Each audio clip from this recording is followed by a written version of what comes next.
28 ডিসেম্বৰ 2024 আলমাটিত আমাৰ তৃতীয় দিন। আজি আমাৰ ব্ৰেকফাষ্টৰ স্পেশাল ৰান্ধনি বেটাই ৰান্ধিছে আজি। আমাৰ ফ্যামিলিৰ এইটোৱে ভাল, লৰা বুৰু ৰন্ধা বঢ়াত সমানে পাকৈ। সেইবাবে বায়ে তাক এতিয়াৰ পৰা ভালদৰে ট্ৰেইন কৰিছে। ক্লাছ 9 পাইছেহে, নিজৰ সকলো কাম নিজে কৰাৰ লগতে সি আমাকো ৰান্ধি খুৱাব পৰা হল। সঁচাকৈ ভাল ৰান্ধিছিল সি। ব্ৰেকফাষ্ট কৰিয়েই দিনটোৰ ফাৰ্ষ্ট কাম আছিল জোতা কিনা। কালি ৰাতি জোতাৰ কাৰণে অলপ কষ্ট পালো মই, যিহেতু ইয়াত ঠাণ্ডাটো বহুত বেছি, সো কাপোৰ জোতা এইবোৰৰ প্ৰতি পুৰা সাৱধান হ'ব লাগে। আমি ডেকাথলনৰ পৰা জেকেটবোৰ কিনিছিলো অহাৰ আগত, যিবোৰ -10 ডিগ্ৰীলৈ চলি যায়, বাট ইয়াত -15 ডিগ্ৰীলৈ আমি এতিয়ালৈ পাইছো, সো 3টা লেয়াৰটো পিন্ধিব লগা হৈছে। যদি জেকেটবোৰ আমি ঘৰতে কিনি নানি ইয়াতে কিনিলো হয়, সস্তাটো পালো হয় আৰু কামতো আহিল হয়। সো ইয়ালৈ যদি অহা যায়, দেন ফাৰ্ষ্ট দিনটোৰ কাৰণে ৰেডি হৈ আহি বাকি কাপোৰৰ বজাৰবোৰ ইয়াতে কৰিলে বেছি সুবিধাৰ হ'ব বুলি মই ভাবো। আৰু জোতাৰ সোলটো সফ্ট হ'ব লাগে, ভিতৰত ফ্লিজ থাকিলে ভাল।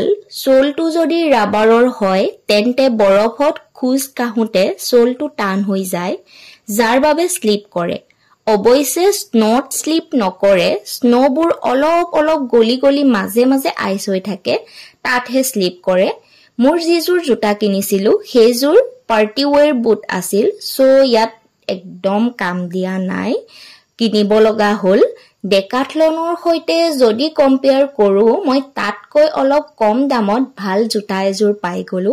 সেইকাৰণেই মই সাজেষ্ট কৰিম যে আপোনালোকে যদি ইয়ালৈ আহে, দেন ফাৰ্ষ্ট দিনটোৰ কাৰণে ৰেডি হৈ বাকি কাপোৰ জোতা এই বজাৰবোৰ যদি ইয়াত কৰে, তেন্তে সস্তাটো পাব আৰু কামতো আহিব।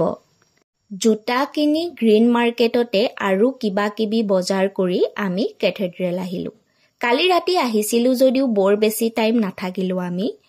আজি আকৌ মই আৰু মাছুম ঘৰৰ পৰা ওলাওতে বাহঁততকৈ অলপ আগত ওলাইছিলো, গতিকে কেথেড্ৰেললৈ আমি দুটাই আহিলো।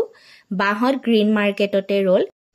কেথেড্ৰেল সোমোৱাৰ লগে লগে এজাক পাৰৈ আহি আমাক স্বাগতম কৰিলে। আৰু যে ইয়াৰ ভিউটো ৰাতি যিমান ধুনীয়া আছিল, দিনতো সিমানেই ধুনীয়া। দুয়োটা টাইমতে বেলেগ বেলেগ ৰূপ দেখা যায়। ইমান ধুনীয়া ভিউ এটাৰ মাজত মাছুমে ময়ে ঘোঁৰা চলালো। ঘোঁৰা চলোৱাৰ আশা মোৰ বহুদিনৰ, ফাইনেলি আজি সেই আশা পূৰ হ'ল। আমাৰ ঘোঁৰা দুটা আকৌ দৰা কইনাৰ ৰূপত সজোৱা আছিল। দৰাটোত মাছুম উঠিলে আৰু কইনাজনীত মই। হয়তো হানিমুন পেকেজ টাইপ বনোৱা আছিলে। আমাৰ ছেকেণ্ড হানিমুন ইয়াতেই হ'ল, কিন্তু দৰা ঘোঁৰাটো শুকুলা আছিল, মইহে শুকুলা ঘোঁৰাটো নাপালো। কিন্তু ঘোঁৰাটো সঁচাকৈ কটপক কটপককে যায় দেই। কটপক কটপককৈ ঘোঁৰা চলাই আহি আমি বাহঁতক লগ কৰিলোহি। বাহঁত তেতিয়ালৈ গ্ৰীণ মাৰ্কেটতে আছিল। একেলগে লাঞ্চটো কৰি আমি ঘৰ পালোহি। আজি ইভিনিঙৰ কাৰণে এটা ট'ৰ বুক কৰা আছে। আমি ইয়াত আহিয়েই সেই ট'ৰটো বুক কৰিছিলো। ট'ৰ এজেঞ্চি হ'ল KK ট'ৰ আৰু আমাৰ ট'ৰ গাইড আছিল আইটকেন। আজি আমি স্কিং কৰিব গৈ আছো। তেওঁলোকে আমাক কৈছিল যে ৰাতি স্কিং কৰাটো সুবিধা, যিহেতু আমি ফাৰ্ষ্ট টাইম কৰিম, গতিকে আমি ভাবিলো ৰাতিয়ে কৰা ভাল হ'ব। আজি স্কিং কৰিবলৈ চিম্বলাক যাম, যিটো প্লেচ সি লেভেলৰ পৰা 10,500 ফুট উচ্চতাত আছে। সো আমি সোনকালে ওলালো অলপ। তথাপিও সোনকালে ওলালো যদিও যিমানহে খেলি মেলি হ'ল আমাৰ লগত। আচলতে আমাক স্কিং কৰিবলৈ যিবোৰ ড্ৰেছ জোতা সেইবোৰ তাৰ পৰাই দিছিল। এপাত এপাত জোতা 5 কেজিমান ওজনৰ হ'ব, আৰু নিজৰ চাইজৰ ড্ৰেছ জোতা এইবোৰ বিচাৰোতে চবৰে খেলি মেলি। ভিন্টিয়েতো নিজৰ চাইজতকৈ দুগুণ ডাঙৰ জোতাৰ এযোৰহে পালে। এনেই জোতাযোৰ ওজন, তাতে ভৰিৰ আধালৈ ফিক্স কৰি ৰাখে জোতাযোৰে, তাতে আকৌ ডাঙৰ চাইজ এযোৰ পালে। কিমান যে জমনি হৈছিল।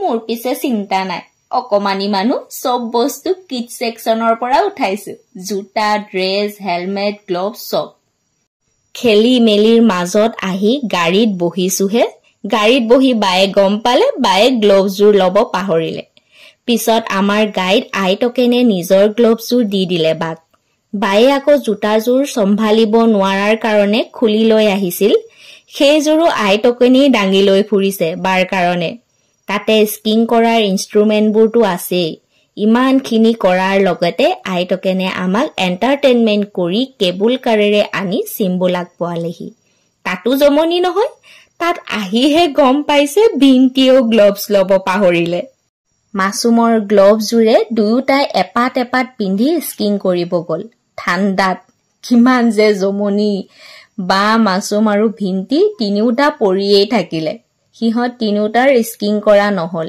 ইপিনে আমাৰ গাইডজনীয়ে পিজ্জা চিঞৰি থাকোতেই গ'ল আচলতে স্কিঙৰ পৰা ৰব লগা হলে দুটা ভৰি বেকা কৰি ট্ৰায়াঙ্গল শেপত পিজ্জাটোৰ নিচিনা কৰি দিব লাগে গাইডজনীয়ে যিমান পিজ্জা বনাবলৈ কয় মাছুমহত সিমান পৰে ময়ো পৰিছো বাট স্কিং কৰিব পালো মই ফাৰ্ষ্ট টাইম যদিও ভালদৰে পাৰিলো মই মাছুমহতৰ কৰা নহলে কিন্তু বেটা একদম একে দিনাই প্ৰ হৈ গল পৰি মেলি যেন তেন উভতিব লৈছো বেটাই আকৌ হেলমেটটো পাহৰি আহিলে আকৌ উভতি গৈ লৈ আনি ৰাতি প্ৰায় 2টামান বজাত ঘৰ পাইছোহি গোটেই দিনটোৰ এটা মজা এক্সপেৰিয়েন্স বহুত আনন্দৰে পাৰ হল সঁচাই কেতিয়াবা কিবা কাম কৰিব নোৱাৰিলেও নাজানিলেও আৰু চেষ্টা কৰি বিফল হলেও সুখী থাকিব পাৰি আৰু কেবুল কাৰেৰে গৈ থাকোতে চিম্বুলাকৰ যিটো ভিউ দেখিছো